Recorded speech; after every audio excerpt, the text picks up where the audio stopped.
कि शुगर हमारी आंखों को भी वैसे ही इफेक्ट करती है जैसे पूरे शरीर को करती है, और ये आपकी नज़र भी ले जा सकती है। तो ये रेटिना एक पैदा होते बच्चे से लेके बुजुर्ग अवस्था तक किसी में भी इसमें कई बहुत सारी बीमारियां होती हैं जो इफेक्ट कर सकती हैं, और ये जो हमारे देश में अंधापन है उसका एक मेजर कॉज हो चुका है। वही डायबिटीज़ बहुत ज़्यादा हो चुकी है हमारे देश में।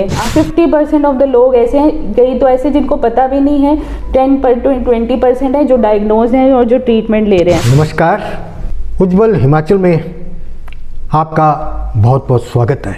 मैं हूं आपके साथ सुदेश सहोत्रा।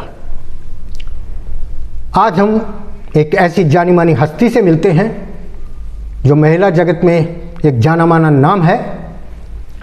आज उनसे जानेंगे आँखों की बीमारियों के बारे में, क्योंकि एक बेहतरीन रेटिना की सर्जन है। तो मैडम जी, आपका उज्ज्वल हिमाचल में बहुत बहुत स्वागत है। धन्यवाद। मैं आपकी पूरी टीम का धन्यवाद करना चाहूँगी कि आपने मुझे ये मौका दिया कि मैं अपनी बात सब लोगों तक पहुँचा पाऊँ। मैं पहले अपने बारे में कुछ बताना चाहूँगी। मैंने अपनी जो MBBS है वो IGMC मेडिकल कॉलेज शिमला से की है। उसके बाद जो हमारी ऑफ्थेल्मोलॉजी जो आँखों के बारे में स्पेशलाइजेशन होती है वो मैंने गुरु तेग बहादुर हॉस्पिटल दिल्ली से की थी, और उसके बाद मुझे रेटिना में इंटरेस्ट था। उसके लिए मैंने फर्दर फेलोशिप जो है शंकर नेत्रालय चेन्नई से 2 साल के लिए वो फेलोशिप होती है, वो सुपर स्पेशलाइजेशन वहाँ से की है। तो अब यहाँ पे मैं जो SMI हॉस्पिटल है इसमें 4 साल से काम कर रही हूँ। मेनली मैं रेटिना के जो रोग होते हैं उनके लिए जो उपचार होता है, सर्जरी होती है, वो यहाँ पे किया जा रहा है, और साथ में कैटरेक्ट सर्जरी भी करती हूँ यहाँ पे। मैडम जी, बहुत से लोगों को बहुत कम सी जानकारी है कि आखिर रेटिना क्या है जी। तो मैं चाहूँगा कि थोड़ा सा आप रेटिना के बारे में भी जानकारी लोगों को दें। जी, वो आप ही का नहीं क्वेश्चन है। बहुत सारे लोग अनजान है कि ये रेटिना की बीमारियां होती क्या हैं। हमारी जो आंख है, ये मैं आपको समझाना चाहूँगी, आंख का मॉडल है। तो आप जैसे देख सकते हैं, हमको बाहर से अपनी आंख ऐसे दिखती है। ये एक ट्रांसपेरेंट झिल्ली होती है जो कॉर्निया होता है, और बाहर से ये सफ़ेद पार्ट हम देख सकते हैं। आंख एक गोल आकार की है, जैसे एक बॉल आप समझ सकते हैं। तो ये सेंटर में ये जगह खाली है जिसमें एक जेली होती है, विट्रस। उस जेली के पीछे ये जो पीली सी लेयर आप देख पा रहे हैं, ये रेटिना होता है जी। इजी भाषा में बोले तो जैसे कैमरा होता है, उसमें एक लेंस है, एक फिल्म है। तो लेंस का काम है वो नज़र को सिर्फ फोकस करने का है। जो फिल्म है वो असली चीज़ होती है जिसपे वो इमेज बनती है, जिससे हम वो इमेज को प्रोसेस करते हैं। तो रेटिना वो फिल्म है जिसपे जो भी हम चीज़ें देख रहे हैं वो प्रोसेस हो रही है, और वो नज़र बन के इस नर्व से दिमाग तक जा रही है, और दिमाग उसको प्रोसेस कर रहा है। तो this is the main part of the I that helps in formation of vision.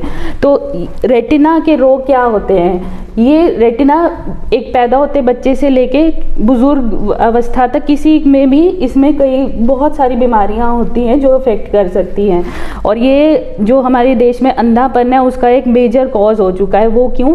क्योंकि डायबिटीज़ बहुत ज़्यादा हो चुकी है हमारे देश में। आप देखते होंगे कि 50 साल से ज़्यादा में ऑलमोस्ट 50% ऑफ द लोग ऐसे हैं, कई तो ऐसे जिनको पता भी नहीं है, 20% है जो डायग्नोज हैं और जो ट्रीटमेंट ले रहे हैं। तो शुगर एक ऐसी बीमारी है जो हमारे पर्दे को बहुत ज़्यादा इफेक्ट कर रही है, और सबसे ज़्यादा चिंताजनक बात यह है कि लोग शुगर के लिए बस मेडिसिन वाले डॉक्टर के पास जाते हैं, इलाज सालों सालों तक कराते रहते हैं। हमारे पास जब पहुँचते जब बिल्कुल नज़र जा चुकी होती है, और उस स्टेज में कई बार हम उनकी हेल्प कर सकते हैं, कई बार नहीं कर सकते। तो मेरी एक गुजारिश है कि शुगर के जो भी मरीज हैं, आपको ये जानना है कि शुगर हमारी आंखों को भी वैसे ही इफेक्ट करती है जैसे पूरे शरीर को करती है, और ये आपकी नज़र भी ले जा सकती है। तो जिस टाइम आपको शुगर का पता लगा है, एक आपका आई एग्जामिनेशन उसी टाइम पे होना चाहिए जी। और अगर आपकी शुगर कंट्रोल रहती है तो हर 9 महीने पे आप उसको चेक कराएं। अगर आंखों पे शुगर का असर आ रहा है तो हम 2-2 महीने या 3-3 महीने पे आपको बुलाते हैं,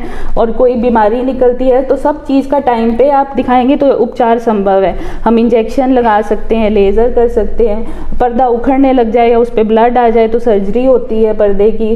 पर अगर आप लेट करेंगे, बिल्कुल उससे पर्दा खराब हो गया, सुकड़ गया, नस की नज़र चली गई है, तो उस स्टेज पे साइंस भी आपकी हेल्प नहीं कर सकती है। डॉक्टर साहब, मैं आपसे ये जानना चाहूँगा कि रेटिना में जो मेन कॉज बीमारी का है वो आपने बताया कि शुगर है शुगर है और भी बहुत सारे सर। तो मैं जानना चाहूँगा कि इसके अलावा ऐसे और क्या कारण हो सकते हैं जिसमें रेटिना पे प्रभाव पड़ता हो? जी, बहुत अच्छा क्वेश्चन आपने पूछा है।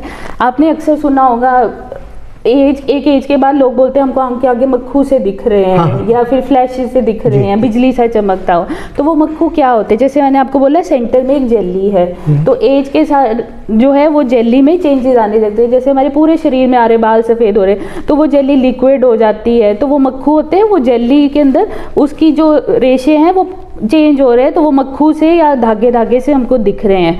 अब वो जेली को तो हम नहीं चेंज कर सकते, पर इसमें पेशेंट को क्या ध्यान रखना है कि आप जाओ अपना रेटिना चेक कराओ, क्योंकि जेली में जब चेंज आ रहा है वो कई बार पर्दा भी खींच देती है, तो पर्दे में छेद बन सकता है, पर्दा खिंच जाएगा तो वो उखड़ जाएगा। अगर उखड़ जाएगा, इस लेयर के नीचे पानी चला जाए तो हमारी नज़र एकदम से ख़त्म हो जाती है और वो सर्जिकली ट्रीट किया जाता है। फिर मैडम ये एक और क्वेश्चन मैं आपसे पूछना चाहूँगा कि आजकल के इस आधुनिक युग में जी सर मोबाइल का एक बहुत बड़ा योगदान है।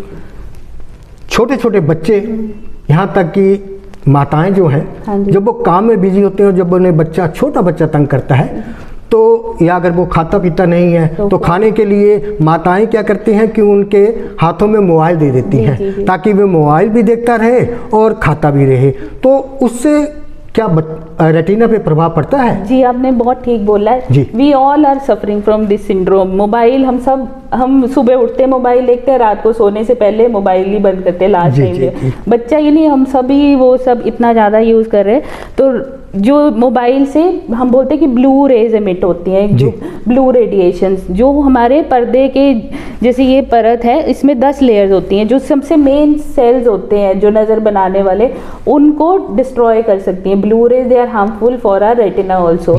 और विद टाइम जैसे जैसे हमारा यूज़ बढ़ता जा रहा है, रेटिना ऐसे भी एज के साथ कमज़ोर होता है, तो उसको बोलते हैं एज रिलेटेड मैक्यूलर डिजेनरेशन, जो यूएस में तो one of the leading causes of blindness है। तो जब वो हानिकारक रेज हमारे पर्दे पे पड़ती है तो वो बीमारी होने के चांसेस भी बढ़ जाते हैं। तभी वो बोला जाता है कि आप फ़ोन का जितना कम यूज़ करें वो आपके लिए पूरी दिमाग के लिए भी ठीक रहेगा, आंखों के लिए भी ठीक रहेगा।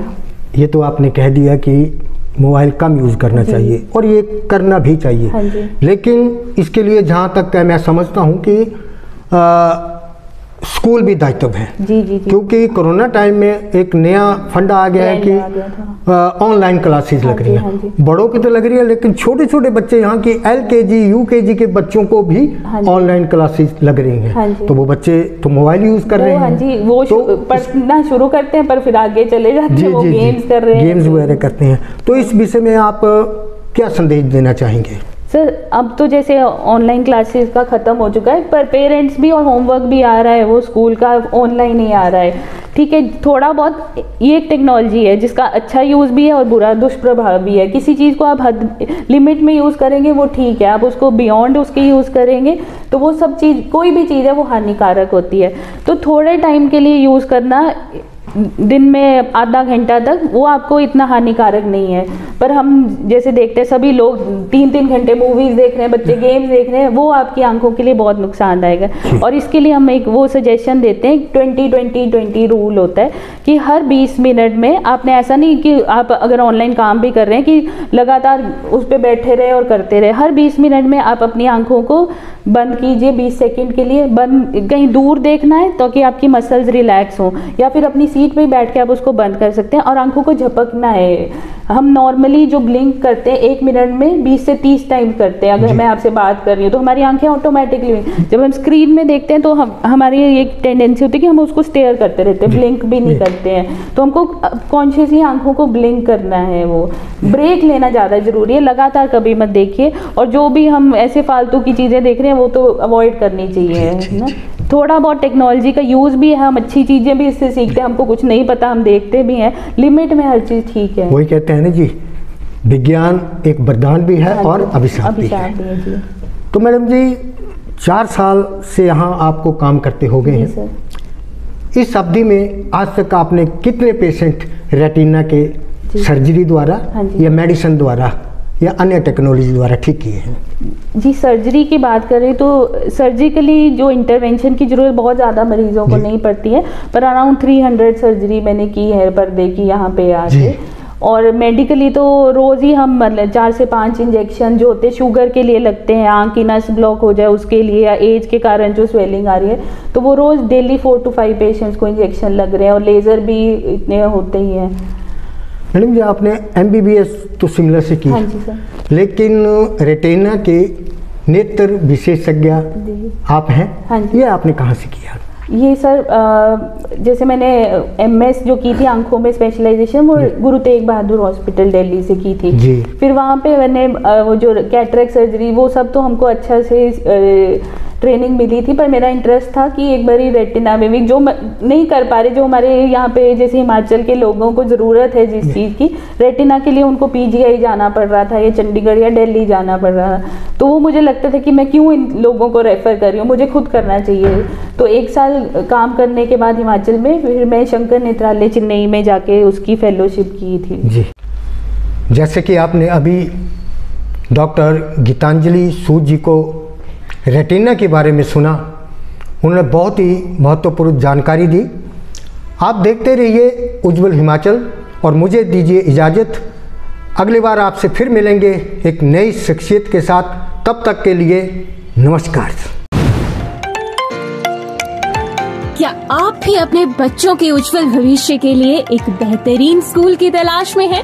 अगर हाँ, तो रेनबो इंटरनेशनल स्कूल आपके और आपके बच्चों के सपनों को हकीकत में बदल सकता है, जहाँ पर आपका बच्चा एक किताबी कीड़ा ना बनकर अपने टैलेंट को निखारेगा। क्योंकि यहाँ पर जर्मन भाषा, कैम्ब्रिज लर्निंग, रोबोटिक्स, माइक्रोसॉफ्ट और खेलो इंडिया के अंतर्गत वेट लिफ्टिंग, टेबल टेनिस, तैराकी, जिम्नास्टिक और हॉर्स राइडिंग जैसे खेलों का प्रशिक्षण दिया जाता है। रेनबो इंटरनेशनल स्कूल 10वीं और 12वीं में बेहतरीन परिणाम दे रहा है, और यहाँ से पढ़े हुए विद्यार्थी आज कई महत्वपूर्ण क्षेत्रों में अपनी सेवाएं प्रदान कर रहे हैं। तो आज ही जाएं रेनबो इंटरनेशनल स्कूल नगरोटा वगवा में, और अधिक जानकारी के लिए आप संपर्क कर सकते हैं 78078492222 पर।